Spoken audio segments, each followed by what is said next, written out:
What if you live in Georgia and you have your health insurance through your employer, specifically the SHBP, which is the State Health Benefit Plan, and you're about to turn 65, or you have a younger spouse who is under 65? What should you do then?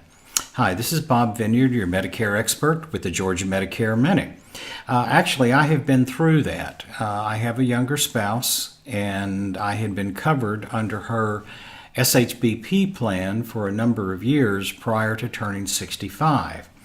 Now, what I decided to do was to opt out of the SHBP plan as of the month that I was turning 65 and just go on straight Medicare.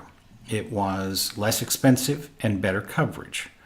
So, it was kind of a no-brainer.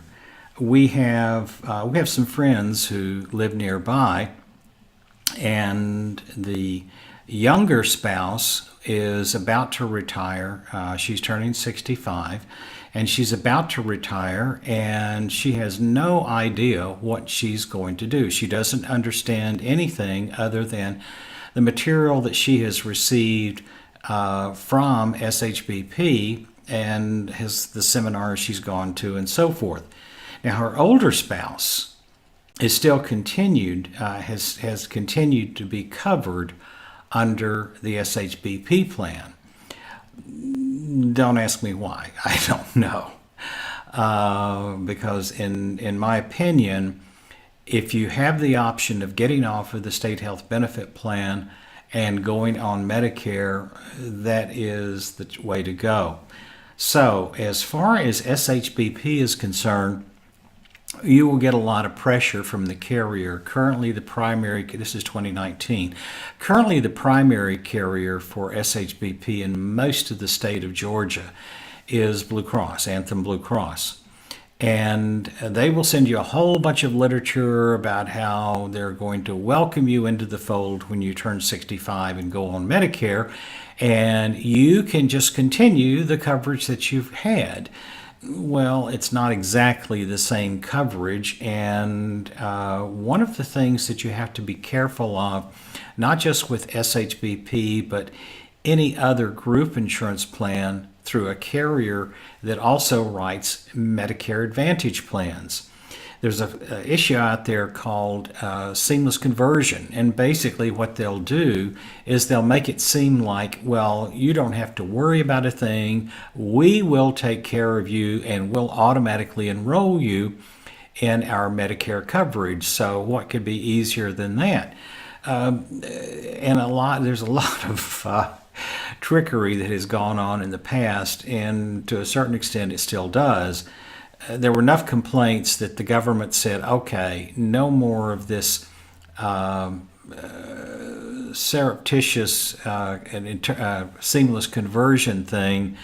You have to send a form to the retiring employee telling them that if they don't want seamless conversion, they have to opt out. Well, I'll tell you, I've talked to enough people covered under these situations, and they get so much paperwork, and most of it they have no idea what it is. They don't understand.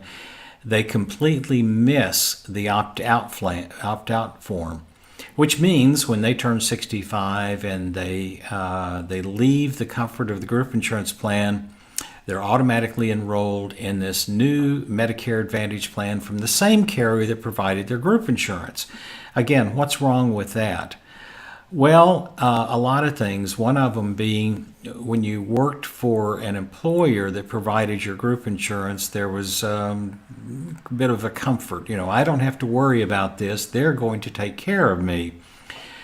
When you turn 65 and become eligible for Medicare, this is a time that you really ought to look at your options. There are articles out there. I ran across one just the other day. If I can find it again, I'll link to it. But there's articles out there that say you might be better off with Medicare than you are continuing on the group insurance plan, the Medicare Advantage plan offered by your soon-to-be former employer. Basically, it's a personal decision. And one of the big things about going on Medicare is, at least if you want to go with original Medicare, is you don't have to worry about doctor networks anymore, because there are none with original Medicare. You can use any doctor, any hospital, anywhere in the country. You don't have to worry about out-of-network penalties. The other thing is, the other challenge is, if you're going to go on a Medicare Advantage plan, particularly one offered by your former employer or that carrier, is because those are managed care plans, they're networks. Well, if you're living in Georgia now and you decide to move to Florida, your plan doesn't necessarily follow you.